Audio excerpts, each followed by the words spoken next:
বড়দের প্রণাম আর ছোটদের অনেকটা ভালোবাসা জানিয়ে আজকে একটু মনের কথা শেয়ার করছি।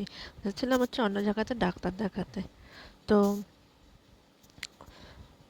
কি বলবো, যাই হোক, আমি একাকিত্বটা শেয়ার করছি। মানুষের জীবনে একাকিত্ব কিন্তু সব থেকে বড় জিনিস, মানুষকে বাঁচতে শেখায়, ডিপ্রেশনে শেখায়। তেমনই আমিও নিজেকে বুঝতে শিখেছি, জানতে শিখেছি, মানুষকে চিনতে শিখেছি, কে আপন কে পথ জানতে শিখেছি। আর একার লড়াই, একার পথ যে কতটা কঠিন সেটাও এই বয়সটা না থাকলে বুঝতাম না। আমার মতো যারা আছো তারা বুঝবে এই বয়সে এসে এই পথ চলাটা কতটা কঠিন।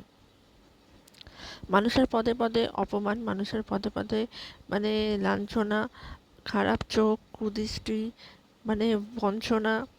যদি কিছু রোজগার না করো, কোথা থেকে করছো, কি করে করছো, কি না ভাবে করছো, সব নিয়ে এই জীবনটা চলতে হয়। যাদের জীবনসঙ্গী বাড়িতে থাকে বা সাথে থাকে তাদের হয়তো এটা শুনতে হয় না, আর যাদের থাকে না তাদের এটা শুনতেই হয়। বাইরে বেরোলে দোষ, না বেরোলেও দোষ, কিভাবে চলছি না চলছি তাতেও দোষ। না, আমি এগুলোকে কোনো পাত্তা দিই না, কারণ এগুলো নিয়ে আমার জীবন না। কিন্তু কি বলো তো, এগুলো শুনতে হয় মানুষের, কারণ মেয়েরা হচ্ছে এমনই। যেমন আমরা যেখানে জন্ম নিই সেখানে কিন্তু আমরা ভাবতাম ওটাই আমাদের বাড়ি, কিন্তু আর যখন আমাদের বিয়ে হয়ে যায় তখন জানতাম না ওটা আমাদের বাড়ি না। যেখানে আমাদের বিয়ে হয় সেটাও আমাদের বাড়ি না।